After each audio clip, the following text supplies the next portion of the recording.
ಓಂ ಅಜ್ಞಾನತಿಮಿರಾಂಧಸ್ಯ ಜ್ಞಾನಾಂಜನಶಲಾಕಯಾ ಚಕ್ಷುರುನ್ಮೀಲಿತಂ ಯೇನ ತಸ್ಮೈ ಶ್ರೀಗುರವೇ ನಮಃ. ಶ್ರೀಚೈತನ್ಯಮನೋಭೀಷ್ಟಂ ಸ್ಥಾಪಿತಂ ಯೇನ ಭೂತಲೆ ಸ್ವಯಂ ರೂಪಾ ಕದಾ ಮಹ್ಯಂ ದದಾತಿ ಸ್ವಪದಾಂತಿಕಂ. ವಂದೇಹಂ ಶ್ರೀಗುರು ಶ್ರೀಯುತಾಪದಕಮಲಂ ಶ್ರೀಗುರೂನ್ ವೈಷ್ಣವಾಂಶ್ಚ ಶ್ರೀರೂಪಂ ಸಾಗ್ರಜಾತಂ ಸಹಗಣ ರಘುನಾಥಾನ್ವಿತಂ ತಂ ಸಜೀವಂ ಸಾದ್ವೈತಂ ಸಾವಧೂತಂ ಪರಿಜನಸಹಿತಂ ಕೃಷ್ಣಚೈತನ್ಯದೇವಂ ಶ್ರೀರಾಧಾಕೃಷ್ಣಪಾದಾನ್ ಸಹಗಣಲಲಿತಾ ಶ್ರೀವಿಶಾಖಾನ್ವಿತಾಂಶ್ಚ. ಹೇ ಕೃಷ್ಣ ಕರುಣಾ ಸಿಂಧು ದೀನಬಂಧು ಜಗತ್ಪತೆ ಗೋಪೇಶ ಗೋಪಿಕಾ ಕಾಂತ ರಾಧಾಕಾಂತ ನಮೋಸ್ತುತೆ. ತಪ್ತ ಕಾಂಚನ ಗೌರಾಂಗಿ ರಾಧೆ ವೃಂದಾವನೇಶ್ವರಿ ವೃಷಭಾನುಸುತೆ ದೇವಿ ಪ್ರಣಮಾಮಿ ಹರಿಪ್ರಿಯೆ. ವಾಂಛಾಕಲ್ಪತರುಭ್ಯಶ್ಚ ಕೃಪಾ ಸಿಂಧುಭ್ಯ ಏವ ಚ ಪತಿತಾನಾಂ ಪಾವನೇಭ್ಯೋ ವೈಷ್ಣವೇಭ್ಯೋ ನಮೋ ನಮಃ. ನಮಃ ಓಂ ವಿಷ್ಣುಪಾದಾಯ ಕೃಷ್ಣಪ್ರೇಷ್ಠಾಯ ಭೂತಲೆ ಶ್ರೀಮತೆ ಭಕ್ತಿವೇದಾಂತ ಸ್ವಾಮಿನಿತಿ ನಾಮಿನೇ. ನಮಸ್ತೆ ಸಾರಸ್ವತೆ ದೇವೆ ಗೌರವಾಣಿ ಪ್ರಚಾರಿಣೆ ನಿರ್ವಿಶೇಷ ಶೂನ್ಯವಾದಿ ಪಾಶ್ಚಾತ್ಯ ದೇಶತಾರಿಣೆ. ಜಯೋ ಶ್ರೀ ಕೃಷ್ಣ ಚೈತನ್ಯ ಪ್ರಭೋ ನಿತ್ಯಾನಂದ ಶ್ರೀ ಅದ್ವೈತ ಗದಾಧರ ಶ್ರೀವಾಸಾದಿ ಗೌರ ಭಕ್ತ ವೃಂದ. ಹರೇ ಕೃಷ್ಣ ಕೃಷ್ಣ ಕೃಷ್ಣ ಹರೇ ಹರೇ ಹರೇ ರಾಮ ರಾಮ ರಾಮ ಹರೇ ಹರೇ. ಶ್ರೀಮದ್ ಭಾಗವತದ 4ನೆಯ ಸ್ಕಂದ, ಅಧ್ಯಾಯ 9, ಗೃಹಾಭಿಮುಖ ಧ್ರುವ ಮಹಾರಾಜ. ಮುಂದುವರೆದಂತಹ ಭಾಗ, ಶ್ಲೋಕ 37. ಕಳೆದ ಒಂದು ತರಗತಿಯಲ್ಲಿ ಯಾವ ರೀತಿ ಧ್ರುವ ಮಹಾರಾಜನು ಭಗವಂತನ ದರ್ಶನವನ್ನು ಪಡೆದ ಹಾಗೂ ಅದರ ನಂತರ ಅವನು ತನ್ನನ್ನ ತಾನು ಅವಲೋಕನ ಮಾಡಿಕೊಳ್ಳುತ್ತಾನೆ. ಹೇಗೆ ತಾನು ಈ ಒಂದು ಭೌತಿಕವಾದಂತಹ ವಿಚಾರಗಳಿಗೋಸ್ಕರ ಭಗವಂತನಲ್ಲಿ ಪ್ರಾರ್ಥನೆಯನ್ನ, ಅವನು ಭಗವಂತನಲ್ಲಿ ನೇರವಾಗಿ ಪ್ರಾರ್ಥನೆಯನ್ನ ಮಾಡದೇ ಇದ್ರೂ ಕೂಡ ಅಂತಹ ಒಂದು ಇಚ್ಛೆಯಿಂದ ತಾನು ಭಗವಂತನಲ್ಲಿ ಹೋದೆ ಅನ್ನುವಂತಹ ವಿಚಾರಕ್ಕೆ ಬೇಸರವನ್ನ ವ್ಯಕ್ತಪಡಿಸುವಂತಹ ವಿಚಾರವನ್ನ ನಾವು ನೋಡಿದ್ದೇವೆ. ಈಗ ಮುಂದುವರಿಸ್ತಾ, ಧ್ರುವನು ಭಗವಂತನ ದರ್ಶನವನ್ನ ಪಡೆದ ನಂತರ ಭಗವಂತನಿಂದಲೇ ತಿಳಿದ ಹಾಗೆ ಭಗವಂತ ಮುಂದಕ್ಕೆ ಏನಾಗ್ತದೆ ಅನ್ನೋದನ್ನ, ಭವಿಷ್ಯವನ್ನ ಈಗಾಗಲೇ ತಿಳಿಸಿ ಆಗಿದೆ. ಧ್ರುವನು ರಾಜನಾಗ್ತಾನೆ, ಹಾಗೆ ಉತ್ತಮ ಮತ್ತೆ ಸುರುಚಿ ಇವರ ನಿಧನವಾಗ್ತದೆ ಇತ್ಯಾದಿ ವಿಚಾರಗಳನ್ನು ನಾವು ಭಗವಂತನಿಂದಲೇ ನೇರವಾಗಿ ಕೇಳಿ ತಿಳ್ಕೊಂಡಿದ್ದೇವೆ. ಅದೇ ಪ್ರಕಾರವಾಗಿ ಧ್ರುವನು ಈಗ ಅರಮನೆಗೆ ಹಿಂದಿರುಗ್ತಾ ಇದ್ದಾನೆ. ಉತ್ತಾನಪಾದ, ತಂದೆಯಾದಂತಹ ಉತ್ತಾನಪಾದನ ಅರಮನೆಗೆ ಹಿಂದಿರುಗುವಂತಹ ವಿಚಾರ. ಶ್ಲೋಕ ಸಂಖ್ಯೆ 37. ಪುಸ್ತಕ ಇದ್ದವರು ಪುಸ್ತಕವನ್ನ ತೆರೆಯಿರಿ. ಅನುವಾದವನ್ನ ಓದುವವರು ದಯವಿಟ್ಟು ಕೈ ಮೇಲೆ ಎತ್ತಿ. ಶ್ರೀಮದ್ ಭಾಗವತದ 4ನೇ ಸ್ಕಂದ 9ನೇ ಅಧ್ಯಾಯ, ಶ್ಲೋಕ ಸಂಖ್ಯೆ 37. ಆಕರ್ಣ್ಯಾತ್ಮಜಮಾಯಾಂತಂ ಸಂಪರೇತ್ಯ ಯಥಾಗತಂ ರಾಜ ನ ಶ್ರದ್ಧತೆ ಭದ್ರಂ ಅಭದ್ರಸ್ಯ ಕುತೋ ಮಮ.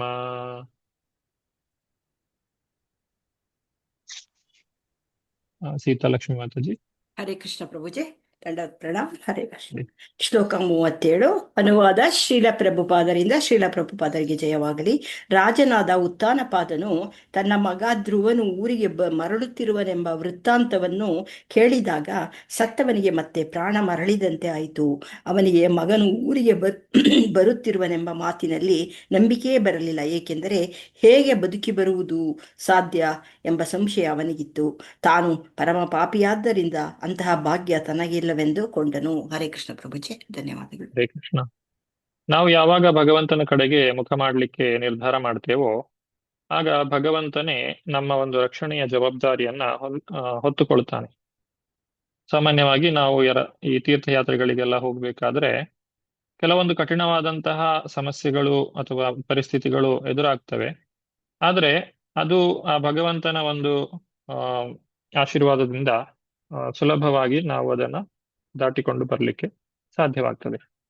ಇಲ್ಲದೆ ಹೋದ್ರೆ ಆ ಒಂದು ಪರಿಸ್ಥಿತಿಯಲ್ಲಿ ನಮ್ಮನ್ನ ನಾವು ರಕ್ಷಣೆ ಮಾಡಿಕೊಳ್ಳಿಕ್ಕೆ ಸಾಧ್ಯವೇ ಇಲ್ವೇನೋ ಅನ್ನುವಂತಹ ಒಂದು ಅನುಭವಗಳು ಭಕ್ತರಿಗೆ ಆಗಿರಬಹುದು. ಇಲ್ಲಿ ಧ್ರುವ ಮಹಾರಾಜನು ಕೂಡ ಈ ಸಣ್ಣ ವಯಸ್ಸಿನಲ್ಲಿ ಒಂದು 5 ವರ್ಷ ಪ್ರಾಯದ ವಯಸ್ಸಿನಲ್ಲಿ ಅಂತಹ ಒಂದು ದಟ್ಟವಾದಂತಹ ಅರಣ್ಯದಲ್ಲಿ ಯಾವುದೇ ಪೂರ್ವ ಸಿದ್ಧತೆ ಇಲ್ಲದೆ ಆತನು ಆ ಈ ಒಂದು ಅರಣ್ಯಕ್ಕೆ ಹೋಗಿ ತಪಸ್ಸನ್ನ ಮಾಡುವುದು, ಭಗವಂತನ ದರ್ಶನವನ್ನು ಪಡೆಯುವುದು, ಇದೆಲ್ಲ ಇದನ್ನೆಲ್ಲ ಯೋಚನೆ ಮಾಡಿದಾಗ ಇದು ಅಸಾಧ್ಯ ಅಂತ ಹೇಳಿ ಅನ್ನಿಸ್ತದೆ. ಉತ್ಥಾನಪಾದ ಏನು ಅಂದ್ಕೊಂಡಿದ್ದಾನೆ, ಧ್ರುವ ಮಹಾರಾಜ ಇನ್ನು ಇಲ್ಲ, ಧ್ರುವನು ನಾಶವಾಗಿ ಹೋಗಿದ್ದಾನೆ ಅಂತ ಹೇಳಿ ಅವರು ಆ ಉತ್ಥಾನಪಾದ ತಿಳ್ಕೊಂಡಿದ್ದಾನೆ. ಆದ್ರೆ ಈಗ ನಾರದ ಮುನಿಗಳ ಒಂದು ಮಾತಿನ ಪ್ರಕಾರವಾಗಿ ಉತ್ಥಾನಪಾದನಿಗೆ ಮತ್ತೆ ಕಳೆದು ಹೋದಂತಹ ಜೀವ ಮತ್ತೆ ಮರಳಿ ಬಂತು ಅನ್ನುವಂತಹ ಒಂದು ಅನುಭವ ಅವನಿಗೆ ಆಗ್ತದೆ. ಮತ್ತೆ ಪ್ರಾಣ ಮರಳಿದಂತಾಯಿತು ಅಂತ ಹೇಳಿ ಇಲ್ಲಿ ಹೇಳ್ತಾರೆ. ಹಾಗೂ ತಾನು ಪರಮ ಪಾಪಿಯಾಗಿದ್ದೇನೆ, ಅಂತಹ ಭಾಗ್ಯ ನನಗೆ ಎಲ್ಲಿಂದ ಬರಬೇಕು? ಆ ಭಗವಂತನ ಶುದ್ಧ ಭಕ್ತನಾಗಿರುವಂತಹ ಧ್ರುವನು, ಆ ಧ್ರುವನ ಒಂದು ಸಾಂಗತ್ಯ ತನಗೆ ದೊರಕಲಿಕ್ಕೆ ಹೇಗೆ ಸಾಧ್ಯ ಅನ್ನುವಂತಹ ಮಾತನ್ನು ಕೂಡ ಇಲ್ಲಿ ಉತ್ಥಾನಪಾದನು ತಿಳಿಸ್ತಾ ಇದ್ದಾನೆ. ಮುಂದುವರಿಸ್ತಾ 38ನೆಯ ಶ್ಲೋಕ. ಶ್ರದ್ಧಾಯ ವಾಕ್ಯಂ ದೇವರ್ಷೇ ಹರ್ಷ ವೇಗೇನ ಧರ್ಷಿತಃ ವಾರ್ತಾ ಹರ್ತುರತಿ ಪ್ರೀತೋ ಹಾರಂ ಪ್ರಾದಾನ್ ಮಹಾಧನಂ. ಚಂದ್ರಿಕಾ ಮಾತಾಜಿ. ಹರೇ ಕೃಷ್ಣ ಪ್ರಭುಜಿ. ರಾಜದೂತರು ತಂದ ಸುದ್ದಿಯನ್ನು ನಂಬಲಾಗದಿದ್ದರೂ ಅವನಿಗೆ ನಾರದ ಮುನಿಗಳ ಮಾತಿನಲ್ಲಿ ಪೂರ್ತಿ ನಂಬಿಕೆ ಇತ್ತು. ಆ ಬಳಿಕ ಸುದ್ದಿ ತಿಳಿದ ಮೇಲೆ ಅವನ ಸಂತೋಷಕ್ಕೆ ಪಾರವೇ ಇರಲಿಲ್ಲ. ಕೂಡಲೇ ಆನಂದಾತಿರೇಕದಿಂದ ಈ ಸುದ್ದಿ ತಂದ ದೂತನಿಗೆ ಅಮೂಲ್ಯವಾದ ಕಂಠಹಾರವನ್ನು ಬಹುಮಾನವಾಗಿ ಕೊಟ್ಟನು. ಹರೇ ಕೃಷ್ಣ. ಹರೇ ಕೃಷ್ಣ. ರಾಜನು ಬಹಳ ಸಂತೋಷದಿಂದ ಆ ವಿಷಯವನ್ನು ತಂದಂತಹ ವ್ಯಕ್ತಿಗೆ ಆ ಉಡುಗೊರೆಯನ್ನ ನೀಡಿದ್ದಾನೆ. ಮುಂದುವರಿಸ್ತಾ 39-40ನೇ ಶ್ಲೋಕ.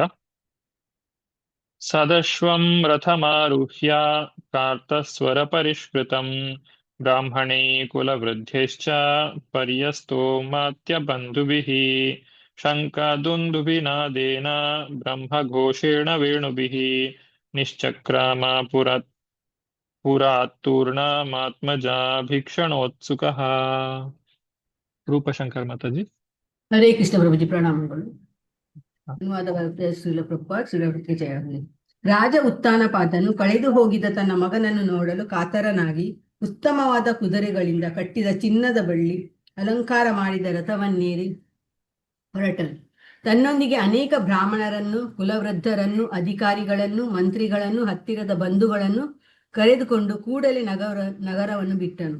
ಅವನು ಮೆರವಣಿಗೆಯಲ್ಲಿ ಹೊರಡುತ್ತಿದ್ದಂತೆ ಸಕಲ ಸನ್ಮಂಗಳವನ್ನು, ಸೌಭಾಗ್ಯವನ್ನು ಸೂಚಿಸುವ ಶಂಖಗಳು, ದುಂದುಬಿಗಳು, ಕೊಳಲುಗಳೇ ಮೊದಲಾದ ಮಂಗಳ ವಾದ್ಯಗಳು ಮೊಳಗಿದವು.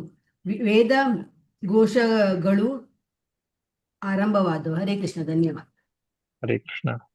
ಇನ್ನು ಮುಂದಕ್ಕೆ ಯಾವ ರೀತಿಯಾಗಿ ಅವರು ಸಿದ್ಧರಾಗಿ ಉತ್ಥಾನಪಾದ ಮತ್ತು ಇತರ ಎಲ್ಲ ಬಳಗದವರು ಧ್ರುವನನ್ನ ಸ್ವಾಗತಿಸಿದರು ಅನ್ನೋದನ್ನ ನಾವು ನೋಡ್ತೇವೆ. ಈಗ ಉತ್ಥಾನಪಾದನಿಗೆ ಇಬ್ಬರು ಮಡದಿಯರು, ಸುನೀತಿ ಮತ್ತೆ ಸುರುಚಿ, ಇಬ್ಬರು ಕೂಡ ಮತ್ತೆ ತನ್ನ ಸುರುಚಿಯ ಮಗನಾದಂತಹ ಉತ್ತಮ ಜೊತೆಗೆ ಒಂದೇ ಪಲ್ಲಕ್ಕಿಯಲ್ಲಿ ಅವರು ಪ್ರಯಾಣವನ್ನ ಬೆಳೆಸ್ತಾ ಇದ್ದಾರೆ. ಇಲ್ಲಿ ಸುರುಚಿಯ ಮೇಲೆ ಧ್ರುವನಿಗೆ ಬೇಸರ ಇತ್ತು, ಅಥವಾ ಆಕೆಯ ಮಾತುಗಳಿಂದಲೇ ಧ್ರುವನು ಅರಮನೆಯನ್ನ ತ್ಯಾಗ ಮಾಡುವಂತೆ ಆಯಿತು ಅನ್ನೋದನ್ನು ನಾವು ಹಿಂದೆ ನೋಡಿದ್ದೇವೆ. ಆದ್ರೆ ಈಗ ಆ ಒಂದು ಮನಸ್ಥಿತಿ ಬಹಳಷ್ಟು ಬದಲಾವಣೆ ಹೊಂದಿದೆ. ಹೇಗೆ ಅಂತ ಹೇಳಿದ್ರೆ, ಉತ್ತಮ ಮತ್ತೆ ಸುರುಚಿ ಮತ್ತೆ ಸುನೀತಿ ಇಬ್ಬರು ಕೂಡ ಜೊತೆಯಲ್ಲಿ ತಮ್ಮ ಮಗನಾದಂತಹ ಉತ್ತಮನನ್ನು ಕುಳ್ಳಿರಿಸಿಕೊಂಡು ಒಂದೇ ಪಲ್ಲಕ್ಕಿಯಲ್ಲಿ ಅವರು ಧ್ರುವನನ್ನ ಸ್ವಾಗತಿಸ್ಲಿಕ್ಕೆ ಬರ್ತಾ ಇದ್ದಾರೆ.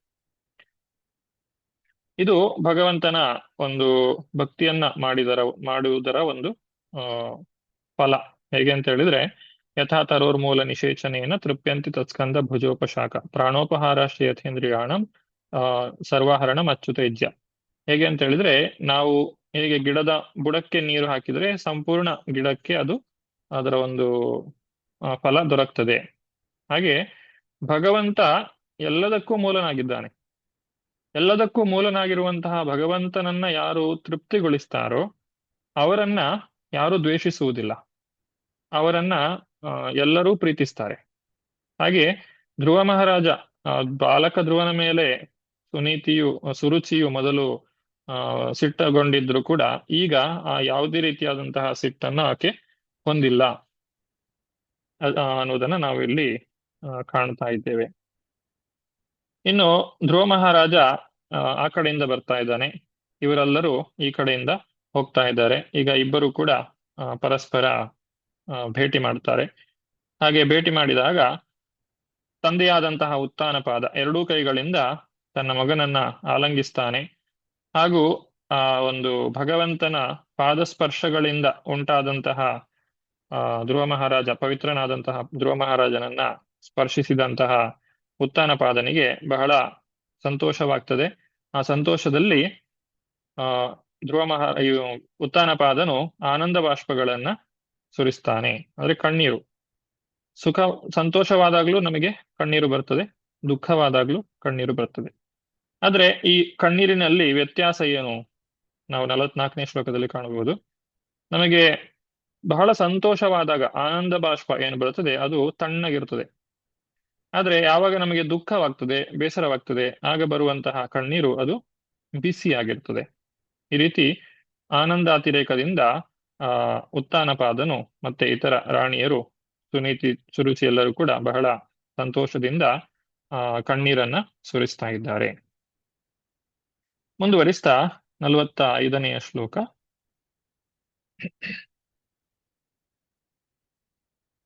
ಅಭಿವಂದ್ಯ ಪಿತು ಪಾದೌ ಆಶೀರ್ಭಿ ಚ ಅಭಿಮಂತ್ರಿತ ನ ನಾಮ ಮಾತರೌ ಶೀರ್ಷ್ಣ ಸತ್ಕೃತ ಸಜ್ಜನಾಗ್ರಣಿ. ಸೀತಾಲಕ್ಷ್ಮಿ ಮಾತಾಜಿ 45.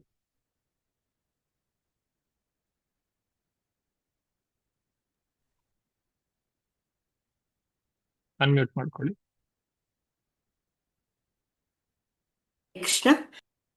ಓಕೆ, ಅನ್ಮ್ಯೂಟ್ ಮಾಡ್ಕೊಳ್ಳಿ. ಹರೇ ಕೃಷ್ಣ. ಕೇಳಿಸುತ್ತಪ್ಪ? ಮಾತಾಜಿ. ಅನಂತರ ಸಜ್ಜನರಲ್ಲೆಲ್ಲ ಶ್ರೇಷ್ಠನಾದ ಧ್ರುವ ಮಹಾರಾಜನು ಮೊದಲಿಗೆ ತನ್ನ ತಂದೆಯ ಪಾದಗಳಿಗೆ ನಮಸ್ಕರಿಸಿದನು. ಆಗ ತಂದೆಯು ಕುಶಲ ಪ್ರಶ್ನೆಗಳನ್ನು ಮಾಡಿ ಅವನಿಗೆ ಮಂಗಳ ಆಶೀರ್ವಾದಗಳನ್ನು ಮಾಡಿದನು. ಅನಂತರ ಅವನು ತನ್ನ ಇಬ್ಬರು ತಾಯಿಯರ ಪಾದಗಳಿಗೂ ಎರಗಿದನು. ಹರೇ ಕೃಷ್ಣ. ಹರೇ ಕೃಷ್ಣ ಮಾತಾಜಿ. ಚೈತನ್ಯ ಮಹಾಪ್ರಭುಗಳು ಶಿಕ್ಷಾಷ್ಟಕದಲ್ಲಿ ನಮಗೆ ತಿಳಿಸಿಕೊಟ್ಟಿರುವಂತೆ ತೃಣಾದಪಿ ಸುನೀಚೇನ ತರೂರಪಿ ಸಹಿಷ್ಣುನ ಅಮಾನಿನ ಮಾನದೇನ ಕೀರ್ತನೀಯ ಸದಾಹರಿ. ಕೀರ್ತನೀಯ ಸದಾಹರಿ, ಸದಾಕಾಲ ಭಗವಂತನನ್ನ ಕೀರ್ತನೆ ಮಾಡಬೇಕು ಅಂತ ಇರುವಂತಹ ವ್ಯಕ್ತಿಯು ಎಲ್ಲರಿಗೂ ಕೂಡ ಗೌರವವನ್ನ ಸಲ್ಲಿಸಬೇಕು ಮತ್ತು ತನಗೆ ಯಾವುದೇ ರೀತಿಯಾದಂತಹ ಗೌರವವನ್ನ ಅಪೇಕ್ಷಿಸಬಾರದು. ಈ ರೀತಿಯಾದಂತಹ ಮನಸ್ಥಿತಿಯನ್ನ ಹೊಂದಿರುವಂತಹ ವ್ಯಕ್ತಿಯು ಭಗವಂತನನ್ನು ಸದಾಕಾಲ ಕೀರ್ತನೆ ಮಾಡಲಿಕ್ಕೆ ಸಾಧ್ಯ ಇದೆ ಅಂತ ಹೇಳಿ ಚೈತನ್ಯ ಮಹಾಪ್ರಭುಗಳು ತಿಳಿಸ್ತಾರೆ. ಇದು ಹೇಗೆ ಅಂತ ಹೇಳಿದ್ರೆ, ನಮಗೆ ಈ ಕುತ್ತಿಗೆಯಲ್ಲಿ ಹೇಗೆ ತುಳಸಿ ಮಾಲೆಯನ್ನ ನಾವು ಹಾಕಿಕೊಳ್ತೇವೆ, ಆ ರೀತಿಯಾಗಿ ನಾವು ಈ ಮಂತ್ರವನ್ನ ಸದಾಕಾಲ ನೆನಪಿಟ್ಟುಕೊಳ್ಬೇಕು. ಇದು ಬಹಳ ಮುಖ್ಯವಾದಂತಹ ವಿಚಾರ. ಇಲ್ಲಿಯೂ ಕೂಡ ಧ್ರುವ ಮಹಾರಾಜ ಸುರುಚಿ ತನಗೆ ಅವಮಾನ ಮಾಡಿದಾಳೆ ಅನ್ನೋದನ್ನ ಮರೆತು ಆಕೆಗೂ ಕೂಡ ತಾನು ನಮಸ್ಕಾರವನ್ನ ಮಾಡ್ತಾ ಇದ್ದಾನೆ, ವಿನಮ್ರವಾಗಿ ನಮಸ್ಕಾರವನ್ನ ಮಾಡ್ತಾ ಇದ್ದಾನೆ. ಅದು ಚೈತನ್ಯ ಮಹಾಪ್ರಭುಗಳು ಕೊಟ್ಟಿರುವಂತಹ ಆ ಸಹಿಷ್ಣುತೆ. ಮುಂದುವರಿಸ್ತಾ 46ನೆಯ ಶ್ಲೋಕ.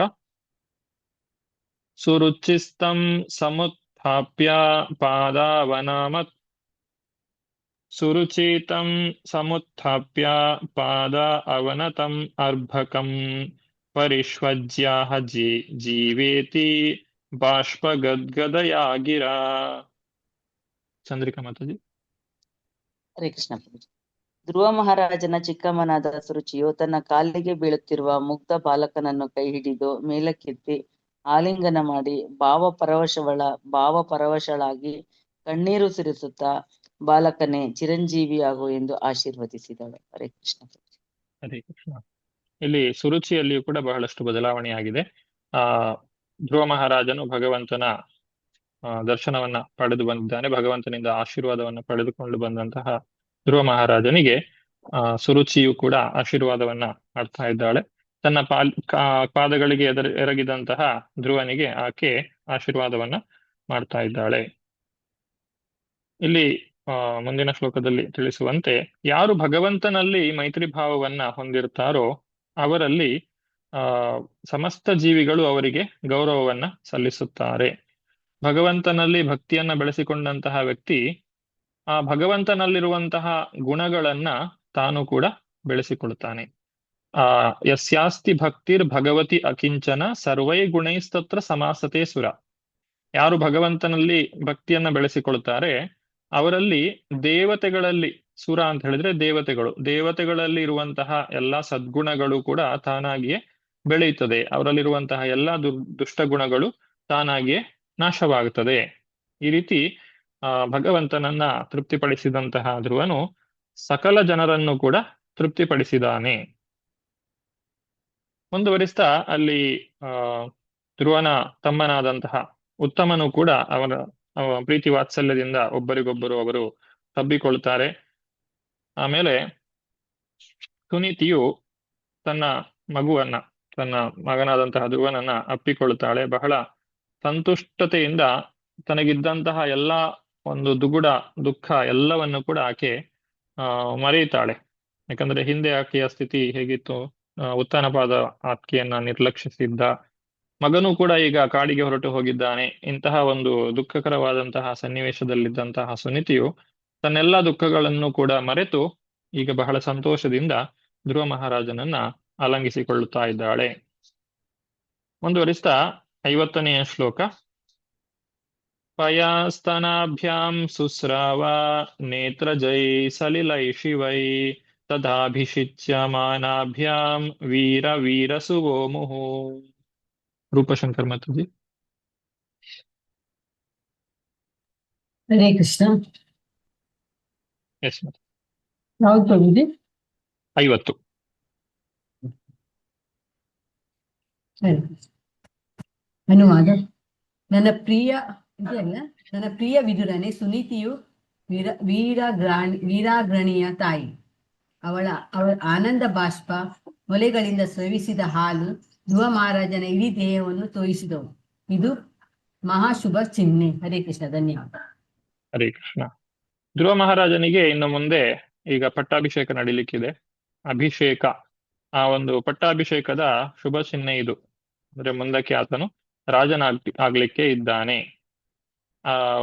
ಭಗವಂತನ ಒಂದು ವಿಗ್ರಹವನ್ನ ಪ್ರತಿಷ್ಠಾಪನೆ ಮಾಡುವಾಗ ಹೇಗೆ ಹಾಲು ಮೊಸರಿನಿಂದ ಅಭಿಷೇಕವನ್ನ ಮಾಡ್ತಾರೋ ಅದೇ ರೀತಿ ರಾಜ್ಯವನ್ನ ಪಟ್ಟಾಭಿಷೇಕ ಮಾಡುವಾಗಲೂ ಕೂಡ ಅವರಿಗೆ ಹಾಲು ಮೊಸರು ಮತ್ತೆ ಜಲದಿಂದ ಅಭಿಷೇಕ ಮಾಡುವಂತಹ ಒಂದು ಕ್ರಮ ಇದೆ. ಹಾಗೆ ಇಲ್ಲಿ ಸುನೀತಿಯು ತನ್ನದೇ ಮೊಲೆಗಳಿಂದ ಸ್ರವಿಸಿದಂತಹ ಹಾಲಿನಿಂದ ಧ್ರುವ ಮಹಾರಾಜನಿಗೆ ಅಭಿಷೇಕವನ್ನ ಮಾಡಿದ್ದಾಳೆ. ಧ್ರುವ ಮಹಾರಾಜನು ತಂದೆಯ ಸಿಂಹಾಸನದಲ್ಲಿ ಕೊಳ್ಳಿರಿಸಲಾಗುವುದು ಎಂಬುದರ ಶುಭ ಸೂಚನೆ ಇದು.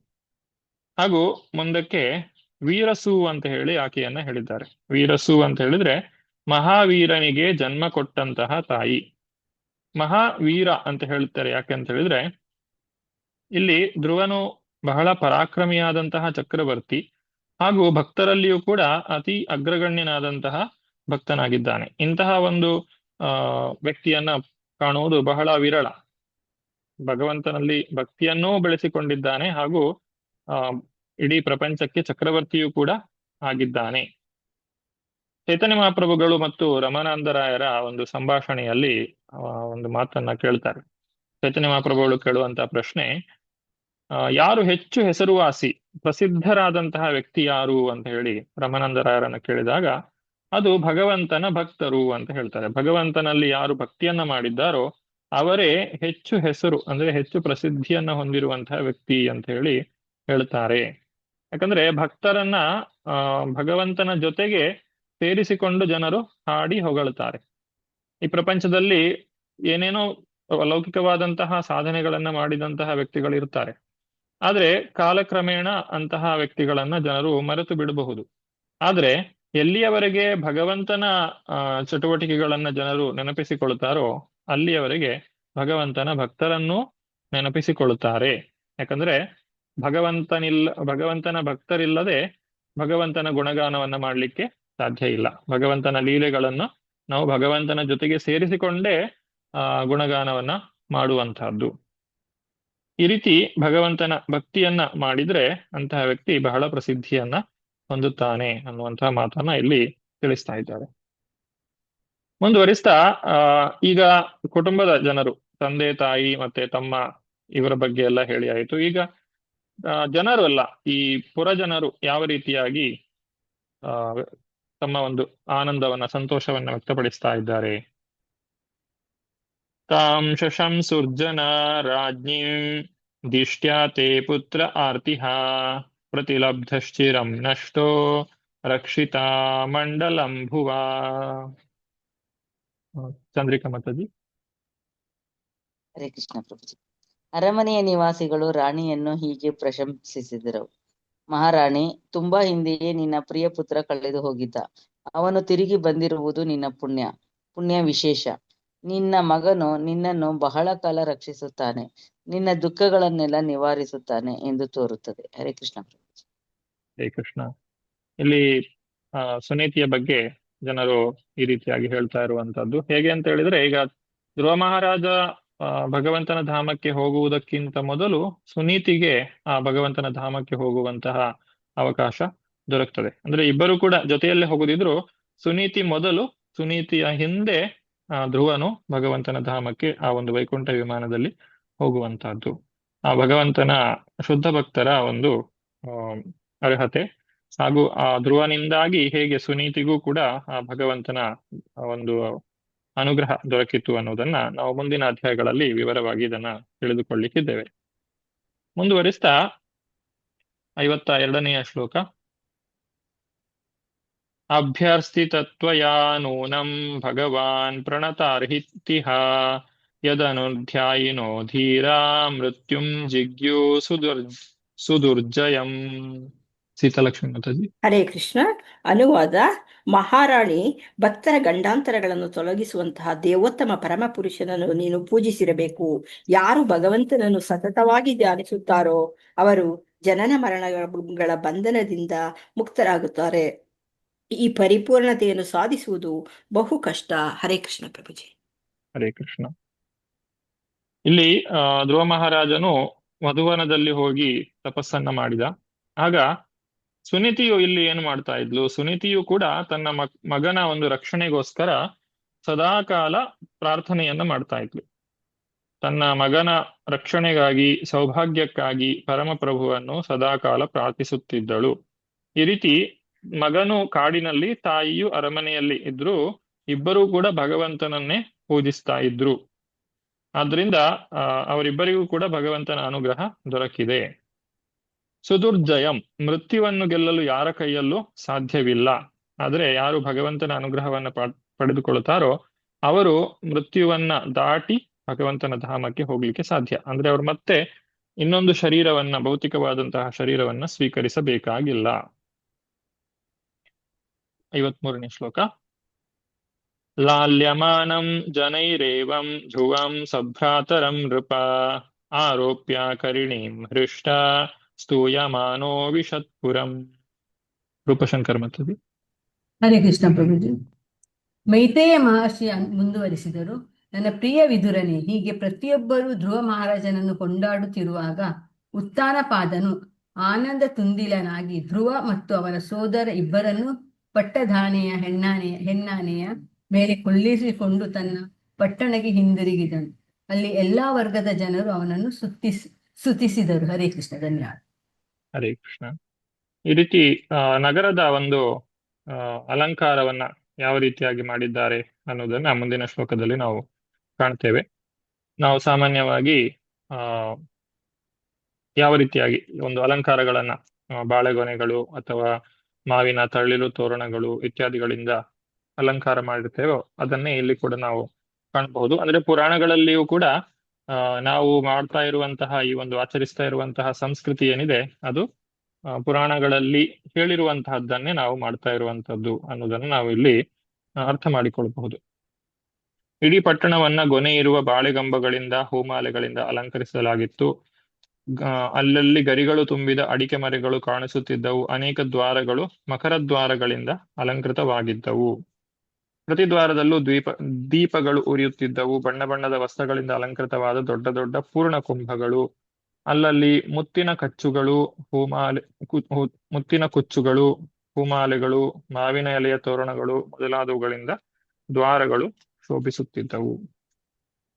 ಪಟ್ಟಣದಲ್ಲಿ ಅನೇಕ ಅರಮನೆಗಳು, ಪುರದ್ವಾರಗಳು, ಪ್ರಾಕಾರಗಳು ಇದ್ದವು. ಇವೆಲ್ಲವೂ ಮೊದಲೇ ಸುಂದರವಾಗಿದ್ದವು, ಈಗ ಇನ್ನಷ್ಟು ಸುಂದರವಾಗಿವೆ. ಬಂಗಾರದ ಒಡವೆಗಳಿಂದ ಸಿಂಗರಿಸಲಾಗಿತ್ತು. ಆಕಾಶದಲ್ಲಿ ಹಾರಾಡುತ್ತಿದ್ದ ಸುಂದರವಾದಂತಹ ವಿಮಾನಗಳ ಶಿಖರಗಳು, ಅಂದ್ರೆ ಅಲ್ಲಿ ದೇವತೆಗಳು ಕೂಡ ದರ್ಶನ ಮಾಡಲಿಕ್ಕೆ ಬಂದಿದ್ರು. ಗೋಪುರ ಗುಮ್ಮಟಗಳು ಕೂಡ ಹೊಳೆಯುತ್ತಾ ಇದ್ದವು. ಈ ರೀತಿ ಆ ವಿಜಯ ಧ್ವಜ ತೀರ್ಥರು ತಿಳಿಸುವಂತೆ, ಶ್ರೀಮದ್ ವಿಜಯ ಧ್ವಜ ತೀರ್ಥರು ಹೇಳುವಂತಹ ವ್ಯಾಖ್ಯಾನ ಮಾಡುವಂತಹ ರೀತಿಯಲ್ಲಿ ಅಲ್ಲಿಗೆ ನೋಡ್ಲಿಕ್ಕೆ ಅನೇಕ ದೇವತೆಗಳು ಕೂಡ ಸ್ವರ್ಗಲೋಕಗಳಿಂದ ತಮ್ಮ ತಮ್ಮ ವಿಮಾನಗಳಲ್ಲಿ ಬಂದಿದ್ರು. ಅಂತಹ ವಿಮಾನದ ಶಿಖರಗಳನ್ನ ಚಿನ್ನದ ಕುಸುರಿಗಳಿಂದ ಅಲಂಕರಿಸಲಾಗಿತ್ತು. ಈಗಿನ ವಿಮಾನಗಳು ಸಾಮಾನ್ಯವಾದಂತಹ ಅಲ್ಯೂಮಿನಿಯಂನಿಂದ ಮಾಡಲ್ಪಟ್ಟಿದೆ, ಆದರೆ ಹಿಂದೆ ವಿಮಾನಗಳು ಚಿನ್ನದಿಂದ ಮಾಡಲ್ಪಟ್ಟಿದ್ದವು ಅಂತ ಹೇಳಿ ಇಲ್ಲಿ ಪ್ರಭುಪಾದರು ತಿಳಿಸ್ತಾ ಇದ್ದಾರೆ. ಎಲ್ಲ ಸಂಪೂರ್ಣವಾಗಿ ನಗರವನ್ನ ಬಹಳ ಸುಂದರವಾಗಿ ಅಲಂಕರಿಸಿದ್ದಾರೆ. ಧ್ರುವ ಮಹಾರಾಜನು ಬೀದಿಯಲ್ಲಿ ಹೋಗುತ್ತಿದ್ದಂತೆ ಸುತ್ತಮುತ್ತಲಿನಿಂದ ಬಂದ ಪುರಸ್ತ್ರೀಯರು ಅವನನ್ನು ನೋಡಲು ನೆರೆದಿದ್ದರು. ಮಾತೃವಾತ್ಸಲ್ಯದಿಂದ ಅವರು ಬಿಳಿ ಸಾಸುವೆ, ಅಕ್ಷತೆ, ಮೊಸರು, ನೀರು, ಗರಿಕೆ ಹುಲ್ಲು, ಹಣ್ಣು, ಹೂವುಗಳಿಂದ ಅವನಿಗೆ ಮಂಗಳಾಶೀರ್ವಾದ ಮಾಡಿದರು. ಧ್ರುವ ಮಹಾರಾಜನು ಸ್ತ್ರೀಯರ ಇಂಪಾದ ಗಾನವನ್ನು ಕೇಳುತ್ತಾ ತಂದೆಯ ಅರಮನೆಯನ್ನು ಪ್ರವೇಶಿಸಿದನು. ಇದಿಷ್ಟು ನಗರದ ವರ್ಣನೆ. ಇನ್ನು ಮುಂದಕ್ಕೆ ಅರಮನೆಯ ವರ್ಣನೆಯನ್ನ ತಿಳಿಸ್ತಾರೆ. ಆ ಒಂದು ಅರಮನೆ ಎಷ್ಟೊಂದು ಸುಂದರವಾಗಿತ್ತು. ರತ್ನಗಳಿಂದ ಅಲಂಕೃತವಾದಂತಹ ಗೋಡೆಗಳು. ಆತನ ತಂದೆ ಉತ್ತಾನಪಾದ ಬಹಳ ಪ್ರೀತಿಯಿಂದ ಅರಮನೆಗೆ ಸ್ವಾಗತಿಸ್ತಾ ಇದ್ದಾನೆ. ಸ್ವರ್ಗದಲ್ಲಿ ಯಾವ ರೀತಿಯಾಗಿ ದೇವತೆಗಳು ವಾಸ ಮಾಡ್ತಾರೋ ಆ ರೀತಿಯಾಗಿ ಧ್ರುವ ಮಹಾರಾಜನು ಈ ಒಂದು ಅರಮನೆಯಲ್ಲಿ ವಾಸ ಮಾಡ್ತಾನೆ. ಅರಮನೆಯ ಸುಪ್ಪತ್ತಿಗೆಗಳು ಹಾಲಿನ ನೊರೆಯಂತೆ ಬೆಳ್ಳಗಿತ್ತು, ಬಹಳ ಮೃದುವಾಗಿದ್ದವು. ಹಾಸಿಗೆಯ ಮೇಲೆ ದಂತದ ದುಪ್ಪಟಿಗಳು ಚಿನ್ನದ ಸರಿಗೆಗಳಿಂದ ಕೂಡಿದ್ದವು. ಕುರ್ಚಿಗಳು, ಬೆಂಚುಗಳು ಮತ್ತಿತರ ಪೀಠೋಪಕರಣಗಳನ್ನೆಲ್ಲ ಚಿನ್ನದಿಂದ ಮಾಡಿದ್ದರು. ಅರಮನೆಯ ಸುತ್ತಲೂ ಅಮೃತಶಿಲೆಯ ಗೋಡೆ. ಆ ಗೋಡೆಗಳಲ್ಲಿ ಇಂದ್ರನೀಲಮಣಿಗಳಂತಹ ಬೆಲೆಬಾಳುವ ರತ್ನಗಳಿಂದ ಕೆತ್ತಲ್ಪಟ್ಟ, ಕೈಯಲ್ಲಿ ರತ್ನದೀಪಗಳನ್ನು ಹಿಡಿದು ನಿಂತಿರುವ ಸ್ತ್ರೀ ಪ್ರತಿಮೆಗಳು ಇದ್ದವು. ಇದೆಲ್ಲ ನಡೆದಿರುವಂತಹದ್ದು ಸತ್ಯಯುಗದಲ್ಲಿ, ಅಂದ್ರೆ ಸ್ವಯಂಭೂ ಮನುವಿನ ದಿನದ ಪ್ರಾರಂಭದ ಸತ್ಯಯುಗದಲ್ಲಿ. ಈಗಾಗಲೇ 27 ಈ ಯುಗ ಚಕ್ರಗಳು ಕಳೆದು ಹೋಗಿವೆ. ಇದು 28ನೇ ಕಲಿಯುಗ ನಡೀತಾ ಇರುವಂತದ್ದು. ಅಷ್ಟಾವಿಂಶತಿತಮೇ ಕಲಿಯುಗೆ ಪ್ರಥಮ ಪಾದೆ ಅಂತ ಹೇಳ್ತಾರೆ. ಅಂದ್ರೆ 28 ಸಲ ಸತ್ಯಯುಗ ಬಂದು ಹೋಗಿದೆ. ಇದು ಮೊದಲನೆಯ ಸತ್ಯಯುಗ. ಅಂದ್ರೆ ಇದು ಎಷ್ಟು ವರ್ಷಗಳ ಹಿಂದೆ ನಡೆದಿರುವಂತಹ ಘಟನೆ ಅಂತ ಹೇಳಿ ನಾವು ಒಂದು ಸ್ವಲ್ಪ ಅಂದಾಜು ಮಾಡಿಕೊಳ್ಬಹುದು. ಆಗ್ಲೂ ಕೂಡ ಈ ಒಂದು ಪರಿಸ್ಥಿತಿ ಇದೇ ರೀತಿಯಾಗಿತ್ತು. ಈ ಎಲ್ಲ ಏನು ವೈಭೋಗವನ್ನ ಇಲ್ಲಿ ನಾವು ಕೇಳ್ತಾ ಇದ್ದೇವೆ, ಇದನ್ನೆಲ್ಲ ಆಗ್ಲಿಂದಲೂ ಕೂಡ ಕಾಣಲಿಕ್ಕೆ ಸಾಧ್ಯ. ಆದ್ರೆ ಈಗಿನ ವಿಜ್ಞಾನಿಗಳ ಮಾತು ಏನು ಅಂತ ಹೇಳಿದ್ರೆ, 40 ಅಥವಾ 50 ಸಾವಿರ ವರ್ಷಗಳ ಹಿಂದೆ ಮುಂದುವರೆದ ನಾಗರಿಕತೆ ಇರಲಿಲ್ಲ ಅನ್ನುವಂತಹ ಮಾತನ್ನ ಹೇಳ್ತಾರೆ. ಇದು ಅವರಿಗೆ ಮಾಹಿತಿ ಇಲ್ಲದೆ ಇರುವ ಕಾರಣಕ್ಕಾಗಿ ಅವರು ಹೇಳುವಂತಹ ಮಾತುಗಳೇ ವಿನಃ ಅದು ಸತ್ಯ ಅಂತ ಹೇಳಿ ನಾವು ಒಪ್ಪಿಕೊಳ್ಳಿಕ್ಕೆ ಸಾಧ್ಯ ಇಲ್ಲ. ಸತ್ಯಯುಗದಲ್ಲಿ ಜನರು 1 ಲಕ್ಷ ವರ್ಷಗಳ ಕಾಲ ಬದುಕ್ತಿದ್ರು, ಹಾಗೂ ತ್ರೇತಾಯುಗದಲ್ಲಿ 10,000 ವರ್ಷ, ಹಾಗೂ ದ್ವಾಪರ ಯುಗದಲ್ಲಿ 1,000 ವರ್ಷ, ಕಲಿಯುಗದಲ್ಲಿ 100 ವರ್ಷ ಬದುಕ್ತಾರೆ ಅನ್ನೋದನ್ನು ಕೂಡ ನಾವು ಈ ಒಂದು ಪುರಾಣಗಳಿಂದಲೇ ಕೇಳಿ ತಿಳ್ಕೊಳ್ಬಹುದು. ಹಾಗೂ ಪ್ರಭುಪಾದರು ಇನ್ನೊಂದು ಮಾತನ್ನ ಹೇಳ್ತಾರೆ. ದೆಹಲಿಯ ಕೆಂಪು ಕೋಟೆಯಲ್ಲಿ ಅಮೃತಶಿಲೆಯಿಂದ ಮಾಡಿದ ಗೋಡೆಗಳು ರತ್ನಗಳಿಂದ ಅಲಂಕೃತವಾಗಿತ್ತು ಅಂತ ಹೇಳಿ ಹೇಳ್ತಾರೆ. ಆದ್ರೆ ಬ್ರಿಟಿಷರು ಅವುಗಳನ್ನೆಲ್ಲ ಅಪಹರಿಸಿದ್ದಾರೆ. ಆ ಒಂದು ಸಂಪತ್ತು ಅನ್ನುವಂಥದ್ದು ಭಾರತದಲ್ಲಿ ಎಲ್ಲ ಕಾಲದಲ್ಲಿಯೂ ಇತ್ತು ಅನ್ನೋದನ್ನ ನಮಗೆ ಇದು ತೋರಿಸ್ತದೆ. ಅಂದ್ರೆ ಹಿಂದೆ ಇರಲಿಲ್ಲ, ಈಗ ಇದೆ, ಆ ರೀತಿಯಾಗಿ ಅಲ್ಲ. ಸದಾಕಾಲ ಆ ಭಗವಂತನ ಅನುಗ್ರಹ ಇದ್ದಲ್ಲಿ ಎಲ್ಲಾ ಸಂಪತ್ತು ಕೂಡ ಇರ್ತದೆ. ಯಾತಕ್ಕೋಸ್ಕರ ಭಗವಂತ ಇದನ್ನು ನಮಗೆ ಕೊಡ್ತಾನೆ? ಮನುಷ್ಯ ದೇಹದಿಂದ ನಮಗೆ ಆತ್ಮಸಾಕ್ಷಾರಕ್ಕೂ ಜೀವನ ಸಾಫಲ್ಯಕ್ಕೂ ಸಮಯ ದೊರಕಲಿ ಎನ್ನುವ ಕಾರಣಕ್ಕೆ ಇದೆಲ್ಲವನ್ನು ದೇವೋತ್ತಮ ಪರಮಪುರುಷನೇ ನಮಗೆ ಒದಗಿಸ್ತಾನೆ. ಅಂದ್ರೆ ಮೂಲದಲ್ಲಿ ನಾವು ಭಗವಂತನ ಭಕ್ತಿ ಮಾಡಬೇಕು ಅನ್ನುವುದೇ ಮುಖ್ಯವಾದಂತಹ ವಿಚಾರವಾಗಿದೆ. ಈ ಅರಮನೆಯ ಸುತ್ತ ಉದ್ಯಾನಗಳಿದ್ದವು ಮತ್ತು ಆ ಉದ್ಯಾನದಲ್ಲಿ ಸ್ವರ್ಗಲೋಕದ ಮರಗಳು ಇದ್ದವು. ನಾವು ಪಾರಿಜಾತ ಮರವನ್ನ ನೆನಪು ಮಾಡಿಕೊಳ್ಳಬಹುದು. ಹೇಗೆ ಶ್ರೀಕೃಷ್ಣನು ಸ್ವರ್ಗಲೋಕದಿಂದ ಪಾರಿಜಾತವನ್ನ ತಂದು ದ್ವಾರಕೆಯಲ್ಲಿ ಇಟ್ಟಿದ್ದ ಅನ್ನೋದನ್ನ ನಾವು ನೆನಪು ಮಾಡಿಕೊಳ್ಳಬಹುದು. ಸ್ವರ್ಗಲೋಕ ಅಥವಾ ಅಮರಲೋಕ ಅಂತ ಹೇಳಿ ಅದನ್ನ ಕರೀತಾರೆ. ಅಮರ ಅಂತ ಹೇಳಿದ್ರೆ ಸಾವು ಇಲ್ಲದ್ದು ಅಂತ ಹೇಳಿ ಅರ್ಥ. ಆದ್ರೆ ಸ್ವರ್ಗದಲ್ಲಿಯೂ ಕೂಡ ವಿನಾಶ ಅನ್ನುವಂಥದ್ದು ಇದೆ, ಆದ್ರೆ ಅದು ಬಹಳ ನಿಧಾನ. ಯಾಕಂದ್ರೆ ನಮಗೆ 6 ತಿಂಗಳು ಕಾಲ ನಡೆಯುವಾಗ ಅವರಿಗೆ ಒಂದು ದಿನ, ಮತ್ತು ಇನ್ನು ಉಳಿದ 6 ತಿಂಗಳು ಅದು ರಾತ್ರಿ. ಹೀಗೆ ಉತ್ತರಾಯಣ ದಕ್ಷಿಣಾಯಣ ನಮ್ಮ ಒಂದು ಪೂರ್ತಿ ವರ್ಷ ಆಗುವಾಗ ಅವರಿಗೆ ಒಂದು ದಿನ ಆಗ್ತದೆ ಅಷ್ಟೇ. ಆ ರೀತಿಯಾಗಿ 10,000 ವರ್ಷಗಳು ಅವರು ಬದುಕ್ತಾರೆ. ಹಾಗಾದ್ರೆ ಅವರ ಜೀವನ ಎಷ್ಟೊಂದು ದೊಡ್ಡದು ಅಂತ ಹೇಳಿ ನಾವು ಯೋಚನೆ ಮಾಡಬಹುದು. ಅಂತಹ ಒಂದು ಜೀವನ ಕ್ರಮವನ್ನು ಅವರು ಹೊಂದಿದ್ದಾರೆ. ಹಾಗೂ ಆ ಸ್ವರ್ಗಲೋಕದಲ್ಲಿರುವಂತಹ ಮರಗಿಡಗಳು ಕೂಡ ಅದೇ ರೀತಿಯಾದಂತಹ ಆಯುಷ್ಯವನ್ನ ಹೊಂದಿರುತ್ತಾರೆ. ಈ ಪ್ರಪಂಚದಲ್ಲಿರುವಂತಹ ಮರಗಿಡಗಳು ಕೂಡ ಬಹಳಷ್ಟು ಸಾವಿರಾರು ವರ್ಷಗಳ ಕಾಲ ಬದುಕುವುದನ್ನು ನಾವು ಕಾಣಬಹುದು. ಅವುಗಳ ಆಯಸ್ಸೆಷ್ಟು ಎನ್ನುವುದನ್ನು ನಮಗೆ ತಿಳಿದುಕೊಳ್ಳಿಕ್ಕೆ ಕೂಡ ಸಾಧ್ಯ ಇಲ್ಲ. ಕೆಲವೊಂದು ಬೃಹತ್ ಆದಂತಹ ಮರಗಳು ಎಷ್ಟೋ ವರ್ಷಗಳ ಕಾಲ ಬದುಕಿರ್ತವೆ. ಅಂಥದ್ರಲ್ಲಿ ಆ ಸ್ವರ್ಗಲೋಕದ ಮರ ಅಂತ ಹೇಳಿದ ಮೇಲೆ ಅದು ಇನ್ನಷ್ಟು ಅವುಗಳಿಗೆ ಅನ್ವಯವಾಗ್ತದೆ. ಮುಂದುವರಿಸ್ತಾ ಸರೋವರಗಳು ಏನಿದ್ದವು ಅವುಗಳಿಗೆ ಇಳಿದುಕೊಂಡು ಹೋಗುವಂತಹ ಈ ಸೋಪಾನ ಅಥವಾ ಮೆಟ್ಟಿಲುಗಳು ಏನಿದ್ದವು ಅವುಗಳನ್ನ ವೈಢೂರ್ಯದಿಂದ ಮಾಡಲಾಗಿತ್ತು. ಅಲ್ಲಿ ಬಣ್ಣ ಬಣ್ಣದ ತಾವರೆಗಳಿದ್ದವು, ನೈದಿಲೆಗಳಿದ್ದವು, ಹಂಸಗಳು, ಕಾರಂಡವಗಳು, ಚಕ್ರವಾಕಗಳು, ಕೊಕ್ಕರೆಗಳು ಮೊದಲಾದಂತಹ ಅನೇಕ ಪಕ್ಷಿಗಳು ಇದ್ದವು. ಆ ಒಂದು ರಾಜವೈಭೋಗ ಯಾವ ರೀತಿಯಾಗಿತ್ತು, ಸ್ವರ್ಗಲೋಕವನ್ನೇ ಮೀರಿಸುವಂತಹ ಒಂದು ವೈಭೋಗ ಆ ಒಂದು ಧ್ರುವ ಮಹಾರಾಜನ ಅಥವಾ ಉತ್ತನಪಾದನ ಅರಮನೆಯಲ್ಲಿ ಇತ್ತು. ಇದಿಷ್ಟೆಲ್ಲ ಇದ್ರೂ ಕೂಡ ಉತ್ತನಪಾದ ತನ್ನ ಒಂದು ಕರ್ತವ್ಯವನ್ನ ಅವನು ಮರೆಯುವುದಿಲ್ಲ. ಏನು ಕರ್ತವ್ಯ? ತಾನು ನಿವೃತ್ತಿಯನ್ನ ಹೊಂದಬೇಕು. ಈಗ ಧ್ರುವ ಮಹಾರಾಜನು ವಯಸ್ಸಿಗೆ ಬಂದಿದ್ದಾನೆ, ಹಾಗೂ ಎಲ್ಲ ಪ್ರಜೆಗಳು ಕೂಡ ಧ್ರುವ ಮಹಾರಾಜನ ಬಗ್ಗೆ ಉತ್ತಮವಾದಂತಹ ಅಭಿಪ್ರಾಯವನ್ನೇ ಹೊಂದಿದ್ದಾರೆ. ಇದು ಸರಿಯಾದಂತಹ ಕಾಲ ಅಂತ ಹೇಳಿ ಉತ್ತನಪಾದನು ತಾನು ನಿವೃತ್ತಿಯನ್ನ ಪಡೆಯುವುದರ ಬಗ್ಗೆ ಯೋಚನೆಯನ್ನ ಮಾಡ್ತಾ ಇದ್ದಾನೆ. 65ನೆಯ ಶ್ಲೋಕದಲ್ಲಿ ಉತ್ತಾನಪಾದೋ ರಾಜರ್ಷಿ ಪ್ರಭಾವಂ ತನಯಸ್ಯ ತಂ ಶ್ರುತ್ವಾ ದೃಷ್ಟ್ವಾದ್ಭುತತಮಂ ಪ್ರಪೇದೆ ವಿಸ್ಮಯಂ ಪರಂ. ಚಂದ್ರಿಕಾ ಮಾತಾಜಿ 65. ಹರೇ ಕೃಷ್ಣ ಪ್ರಭುಜಿ. ಅನುವಾದ ಮತ್ತು ಭಾವಾರ್ಥ ಶ್ರೀಲ ಪ್ರಭುಪಾದರಿಂದ ಶ್ರೀಲ ಪ್ರಭುಪಾದರಿಗೆ ಜಯವಾಗಲಿ. ರಾಜರ್ಷಿ ಉತ್ತಾನಪಾದನು ಧ್ರುವ ಮಹಾರಾಜನ ಶ್ಲಾಘನೀಯ ಕಾರ್ಯಗಳನ್ನು ಕೇಳಿದನು. ಅವನು ಪ್ರಜೆಗಳ ದೃಷ್ಟಿಯಲ್ಲಿ ತುಂಬಾ ಪ್ರಭಾವಶಾಲಿಯೋ ಶ್ರೇಷ್ಠನೋ ಆಗಿರುವುದನ್ನು ಸ್ವತಃ ಕಂಡು ಬಹಳ ಸಂತೋಷಗೊಂಡನು. ಅವನ ಕಾರ್ಯಚಟುವಟಿಕೆಗಳು ಅತ್ಯಂತ ವಿಸ್ಮಯಕಾರಿಯಾಗಿದ್ದವು. ಹರೇ ಕೃಷ್ಣ ಪ್ರಭುಜಿ. ಹರೇ ಕೃಷ್ಣ. ಹಿಂದಿನ ಕಾಲದಲ್ಲಿ ಇಡೀ ವಿಶ್ವವನ್ನ ಒಬ್ಬ ರಾಜನು ಆಳ್ತಾ ಇದ್ದ. ಈ ವಿಚಾರವನ್ನ ಕೇಳಿದಾಗ ಸಾಮಾನ್ಯರಿಗೆ ಆಶ್ಚರ್ಯವಾಗ್ತದೆ. ಯಾಕಂದ್ರೆ ಈಗ ಎಷ್ಟೇ ಕಷ್ಟಪಟ್ಟರು ಕೂಡ ಇಡೀ ಭೂಮಿಯನ್ನ ಆಳ್ಲಿಕ್ಕೆ ಅಷ್ಟು ಸುಲಭ ಇಲ್ಲ. ಈಗ ಬ್ರಿಟಿಷರ ಉದಾಹರಣೆಯನ್ನೇ ತೆಗೆದುಕೊಂಡ್ರು, ಅವರು ಸಂಪೂರ್ಣ ಭೂಮಿಯನ್ನ ಆಕ್ರಮಿಸಲಿಕ್ಕೆ ಪ್ರಯತ್ನ ಪಟ್ಟರಾದ್ರೂ ಕೂಡ ಅದರಲ್ಲಿ ಅವರು ಸಫಲರಾಗ್ಲಿಲ್ಲ. ಆದ್ರೆ ಯಾವ ರೀತಿಯಾಗಿ ಸಂಪೂರ್ಣ ಭೂಮಿಗೆ ಒಬ್ಬನೇ ರಾಜ ಇರ್ಲಿಕ್ಕೆ ಸಾಧ್ಯ? ಇದು ಸರಿಯಾದಂತಹ ಶಿಕ್ಷಣದಿಂದ ಸಾಧ್ಯ. ಯಾವ ಉದ್ದೇಶಕ್ಕೋಸ್ಕರ ನೀವು ಭೂಮಿಯನ್ನ ಆಳ್ಲಿಕ್ಕೆ ಪ್ರಯತ್ನ ಪಡ್ತಾ ಇದ್ದೀರಾ ಅನ್ನೋದು ಬಹಳ ಮುಖ್ಯವಾಗ್ತದೆ. ಇಲ್ಲಿ ರಾಜರ್ಷಿ ಅಂತ ಹೇಳ್ತಾರೆ. ಆ ಗುರುಕುಲದಲ್ಲಿ ಅವರಿಗೆ ಸಿಕ್ಕಿದಂತಹ ಒಂದು ವಿದ್ಯಾಭ್ಯಾಸ ಏನಿದೆ ಅದರ ಪ್ರಕಾರವಾಗಿ ಅವರು ರಾಜ್ಯವನ್ನ ಆಳ್ತಾರೆ. ರಾಜ್ಯವನ್ನ ತಮ್ಮ ಸುಖಭೋಗಕ್ಕಾಗಿ ಅವರು ಬಳಸುವುದಿಲ್ಲ, ಬದಲಾಗಿ ತಾವೂ ಭಗವಂತನ ಭಕ್ತಿ ಮಾಡಬೇಕು ಮತ್ತು ಇತರರೂ ಭಕ್ತಿಯನ್ನ ಮಾಡಲಿಕ್ಕೆ ಅವಕಾಶವನ್ನ ಮಾಡಿಕೊಡ್ಬೇಕು. ಯಾರು ಈ ಒಂದು ಕಾರ್ಯದಲ್ಲಿ ಅಡ್ಡಿ ಆಗ್ತಾರೋ ಅವರನ್ನ ನಿಗ್ರಹ ಮಾಡಬೇಕು. ಇದು ಮೂಲ ಉದ್ದೇಶವಾಗಿರ್ತದೆ. ಈ ರೀತಿಯಾಗಿ ಯಾರು ರಾಜ್ಯವನ್ನ ಆಳ್ತಾರೋ ಅವರು ಸದಾಕಾಲ ರಾಜ್ಯವನ್ನ ಆಳ್ಲಿಕ್ಕೆ ಒಂದು ಸರಿಯಾದಂತಹ ರೀತಿಯಲ್ಲಿ ರಾಜ್ಯವನ್ನ ಆಳ್ಲಿಕ್ಕೆ ಮತ್ತೆ ತಮ್ಮ ನಿವೃತ್ತಿಯ ಸಮಯದಲ್ಲಿ ಉತ್ತಮವಾದ ವ್ಯಕ್ತಿಗೆ ಆ ರಾಜ್ಯವನ್ನ ಒಪ್ಪಿಸ್ಲಿಕ್ಕೆ ಸಾಧ್ಯವಾಗ್ತದೆ. ಆದ್ರೆ ಈಗಿನ ಕಾಲದಲ್ಲಿ ಏನಾಗ್ತದೆ, ಅಧಿಕಾರಕ್ಕೆ ಬರುವಂತಹ ಉದ್ದೇಶವೇ ಸ್ವಾರ್ಥವಾಗಿರ್ತದೆ. ಹಾಗೂ ಎಷ್ಟೇ ವಯಸ್ಸಾದ್ರೂ ಕೂಡ ಆ ಅಧಿಕಾರವನ್ನು ತ್ಯಾಗ ಮಾಡುವಂತಹ ಮನಸ್ಸು ಬರುವುದಿಲ್ಲ.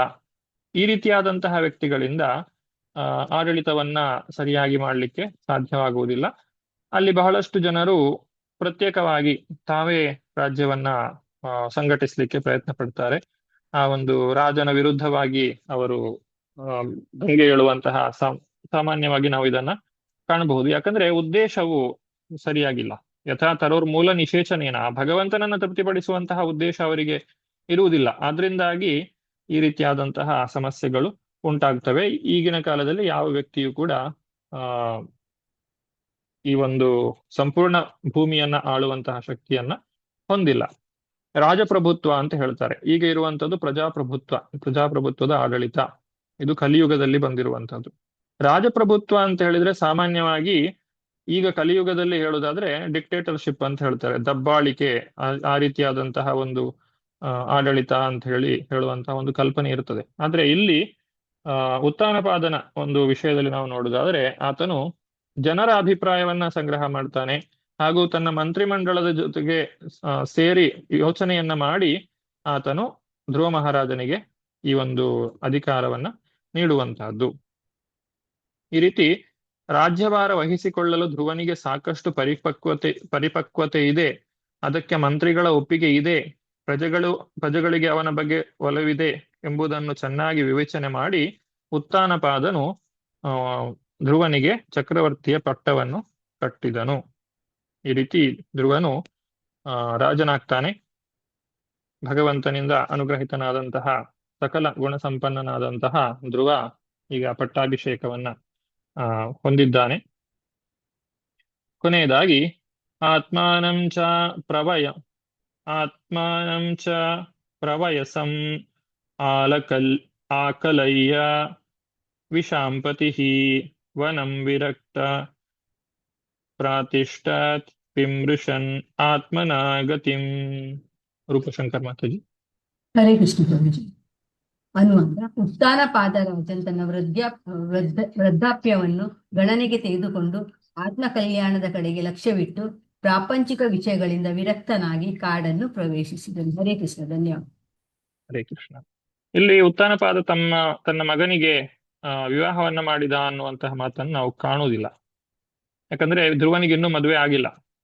ಉತ್ಥಾನಪಾದನಿಗೆ ತಾನು ನಿವೃತ್ತಿಯನ್ನ ಹೊಂದುವುದು ಎಷ್ಟು ಪ್ರಮುಖವಾಗಿತ್ತು ಅಂತ ಹೇಳಿದ್ರೆ, ಧ್ರುವನಿಗೆ ಮದುವೆ ಮಾಡಬೇಕು ಅಂತ ಹೇಳಿಯೂ ಆತನು ಅಲ್ಲಿ ಕಾಯ್ತಾ ಕೂತ್ಕೊಳ್ಳಿಲ್ಲ. ತಕ್ಷಣವೇ ತಾನು ನಿವೃತ್ತಿಯನ್ನ ಹೊಂದಿ ಹೊರಟು ಬಿಡ್ತಾನೆ ತಪಸ್ಸನ್ನು ಆಚರಿಸಲಿಕ್ಕೋಸ್ಕರ. ಧ್ರುವನಿಗೆ ಇನ್ನು ಮುಂದಿನ ಅಧ್ಯಾಯಗಳಲ್ಲಿ ಧ್ರುವನು ಮದುವೆಯಾದಂತಹ ವಿಚಾರವನ್ನ, ಆತನ ಮಕ್ಕಳ ವಿಚಾರವನ್ನ ನಾವು ನೋಡ್ತೇವೆ. ಅಂದ್ರೆ ಆ ಒಂದು ನಿವೃತ್ತಿ ಆಗುವಂಥದ್ದು ಮತ್ತು ತಮ್ಮ ಮುಂದಿನ ಜೀವನದ, ಅಂದ್ರೆ ಈ ಮರಣ ನಂತರ ಎಲ್ಲಿಗೆ ತಾವು ಹೋಗಬೇಕು ಅನ್ನೋದ್ರ ಬಗ್ಗೆ ಅವರು ಎಷ್ಟೊಂದು ವಿವೇಚನೆಯನ್ನ ಹೊಂದಿದ್ರು ಅನ್ನೋದನ್ನ ನಾವು ಇಲ್ಲಿ ಕಾಣಬಹುದು. ಆದ್ರೆ ನಾವು ಮಾಡಬೇಕಾದಂತಹ ತಪಸ್ಸು ಯಾವುದು? ಪ್ರಭುಪಾದರು ಇಲ್ಲಿ ಕೊನೆಯದಾಗಿ ಭಾವಾರ್ಥದಲ್ಲಿ ಹೇಳ್ತಾರೆ, ಈಗಿನ ಕಾಲದಲ್ಲಿ ತಪಸ್ಸು ಮಾಡಲು ಮನೆ ಬಿಟ್ಟು ಕಾಡಿಗೆ ಹೋಗುವುದು ಸಾಧ್ಯವಿಲ್ಲ. ಹಾಗಾದ್ರೆ ನಾವು ಮಾಡಬೇಕಾದಂತಹ ತಪಸ್ಸು ಯಾವುದು? 4 ರೀತಿಯಾದಂತಹ ವಿಚಾರಗಳನ್ನ ತ್ಯಾಗ ಮಾಡಬೇಕು. ಭಗವಂತನ ನಾಮವನ್ನ ಜಪ ಮಾಡಬೇಕು. ಇದೇ ನಾವು ಮಾಡಬೇಕಾಗಿರುವಂತಹ ತಪಸ್ಸು. ಇದು ಪ್ರಾಯೋಗಿಕ ವಿಧಾನ. ಇಹಲೋಕದಿಂದ ಮುಕ್ತಿಯನ್ನ ಪಡೆಯಲಿಕ್ಕೋಸ್ಕರ ಇರುವಂತಹ ಪ್ರಾಯೋಗಿಕವಾದಂತಹ ವಿಧಾನವಾಗಿದೆ. ದ್ಯೂತಂ ಪಾನಂ ಸ್ತ್ರೀಯಾಸೂನ, ಈ 4 ವಿಚಾರಗಳನ್ನ ತ್ಯಾಗ ಮಾಡಬೇಕು. ಹಾಗೂ ನಿರಂತರವಾಗಿ ಹರೇ ಕೃಷ್ಣ ಮಹಾಮಂತ್ರವನ್ನ ಜಪ ಮಾಡಬೇಕು. ಈ ರೀತಿಯಾಗಿ ಮಾಡುವುದರಿಂದ ವ್ಯಕ್ತಿಯು ಭಗವಂತನ ಧಾಮಕ್ಕೆ ಹೋಗ್ಲಿಕ್ಕೆ ಸಾಧ್ಯವಾಗ್ತದೆ. ತನ್ನ ಏನೆಲ್ಲ ಪ್ರಾಪಂಚಿಕವಾದಂತಹ ಕರ್ತವ್ಯಗಳ ಇವೆಯೋ ಅವುಗಳನ್ನ ನೆರವೇರಿಸ್ತಾ ತಾನು ಭಕ್ತಿಯನ್ನ ಮುಂದುವರಿಸಬೇಕು. ಮತ್ತು ಎಷ್ಟು ಬೇಗ ಸಾಧ್ಯವಾಗ್ತದೋ ಅಷ್ಟು ಬೇಗ ಆ ಒಂದು ಜವಾಬ್ದಾರಿಯಿಂದ ಹೊರಗೆ ಬಂದು ತಾನು ನಿರಂತರವಾಗಿ ಭಗವಂತನ ಒಂದು ಭಕ್ತಿಯಲ್ಲಿ ತನ್ನನ್ನು ತಾನು ತೊಡಗಿಸಿಕೊಳ್ಳಬೇಕು ಅನ್ನೋದೇ ಈ ಒಂದು ಇಲ್ಲಿ ಪ್ರಭುಪಾದರು ಹೇಳ್ತಾ ಇರುವಂತಹ ಮಾತು. ಇದು ಇಹಲೋಕದಿಂದ ಮುಕ್ತಿಯನ್ನ ಪಡೆಯಲಿಕ್ಕೆ ಇರುವಂತಹ ಒಂದು ದಾರಿ. ಉತ್ಥಾನಪಾದನ ಉದಾಹರಣೆಯಿಂದ ಇದನ್ನು ನಾವು ತಿಳಿದುಕೊಳ್ಳಬಹುದು. ಮುಂದುವರಿಸ್ತಾ 10ನೇ ಅಧ್ಯಾಯದಲ್ಲಿ ನಾವು ಧ್ರುವ ಮಹಾರಾಜನು ಯಾವ ರೀತಿಯಾಗಿ ಯಕ್ಷರೊಡನೆ ಯುದ್ಧವನ್ನ ಮಾಡಿದ ಮತ್ತು ಆ ಯುದ್ಧದ ಫಲಿತಾಂಶ ಏನಾಯಿತು ಅನ್ನೋದನ್ನ ಮುಂದಿನ ತರಗತಿಯಲ್ಲಿ ನೋಡೋಣ ಅಂತ ಹೇಳ್ತಾ ಇವತ್ತಿನ ತರಗತಿಗೆ ಇಲ್ಲಿ ವಿರಾಮವನ್ನ ಕೊಡ್ತಾ ಇದ್ದೇನೆ. ಧನ್ಯವಾದಗಳು.